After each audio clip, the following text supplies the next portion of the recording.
Bienvenue dans cette salle de classe virtuelle. Aujourd'hui nous allons parler de la vraie mission des églises en Afrique. Vous voulez le paradis au ciel, mais Dieu à travers le Vatican veut vos puits de pétrole en Afrique. Deuxième évangile du dimanche selon saint Pougala. Grâce à l'argent que les Africains payent les dimanches pour acheter leur place au paradis, le Vatican voulait acheter des puits de pétrole en Angola, en comptant sur le fait que les dirigeants sont catholiques, mais l'Angola a refusé.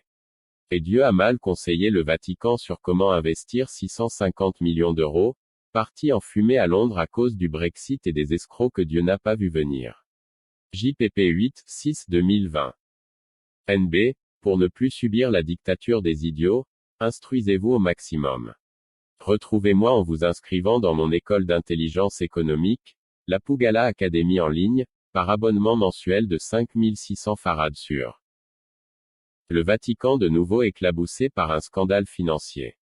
Des placements immobiliers de luxe ont été effectués avec de l'argent destiné aux œuvres caritatives de l'Église. Un scandale qui commence à Londres et qui a été accéléré par le Brexit. Par Éric Sénanque, à Rome. Publié le 22-10-2019 à 7h28, le.fr. C'est un nouveau scandale financier dont le Vatican se serait bien passé. Au début de l'été, le pape François a été averti qu'un vaste système d'opérations frauduleuses venait d'être découvert au cœur du plus petit État du monde. Une plainte a en effet été déposée par le IOR, l'Institut pour les œuvres des religions, la Banque du Vatican, concernant des transactions financières effectuées dans le passé, explique alors sommairement un communiqué du Saint-Siège, sans que l'on en sache plus. Cette semaine, l'hebdomadaire L'Espresso a révélé plus en détail l'ampleur de cette affaire sulfureuse.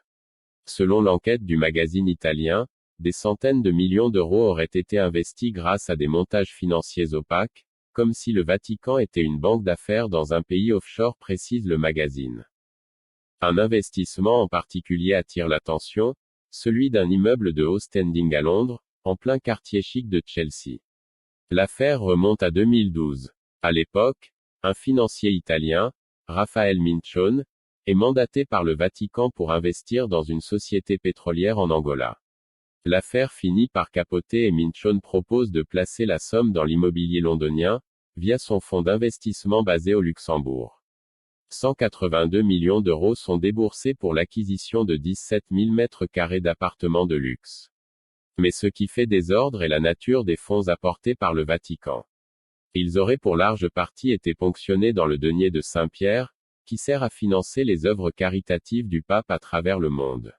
L'argent des pauvres dormait dans les caisses du Vatican et servait donc à financer des placements peu cohérents avec la doctrine sociale de l'Église.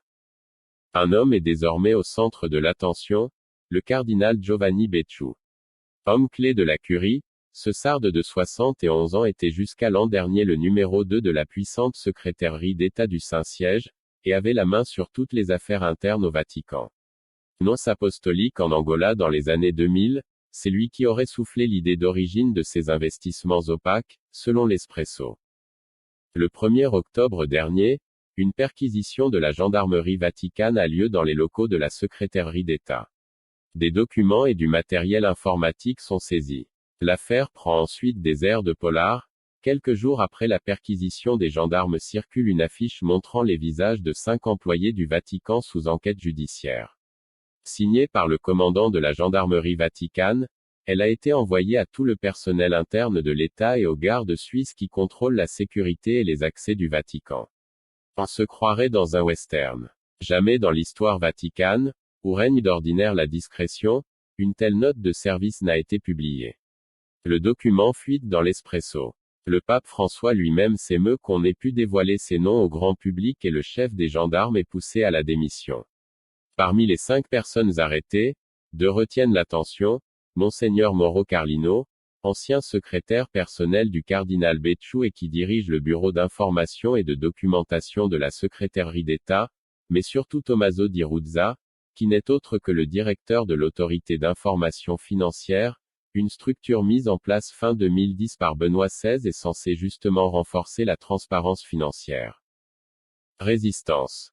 Ce scandale va finalement être mis au jour grâce au Brexit. À la suite d'incertitudes en Grande-Bretagne, la valeur patrimoniale de l'immeuble londonien s'effondre.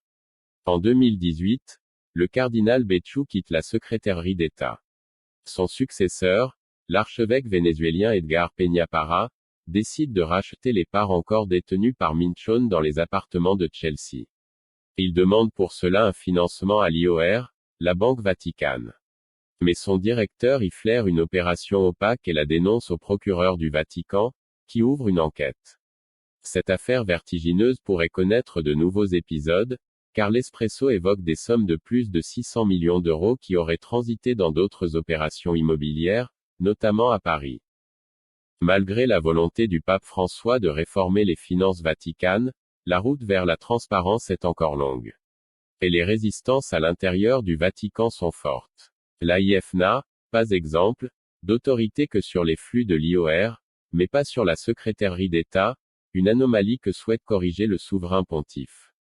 À de nombreuses reprises, le pape argentin a dénoncé les dérives de l'argent roi. Fidèle à son style imagé, il a même plusieurs fois employé l'expression de « fumier du diable ». Une odeur dont les relents désagréables planent encore sur le Vatican. Par Éric Sénanque, à Rome. Notez bien, pour ne plus subir la dictature des idiots, instruisez-vous au maximum. Retrouvez-moi en vous inscrivant dans mon école d'intelligence économique, la Pougala Academy en ligne, par abonnement mensuel. Si vous avez aimé la vidéo, alors cliquez sur j'aime, abonnez-vous et surtout activez la cloche de notification pour être informé de nos différents cours virtuels. Ciao et à bientôt.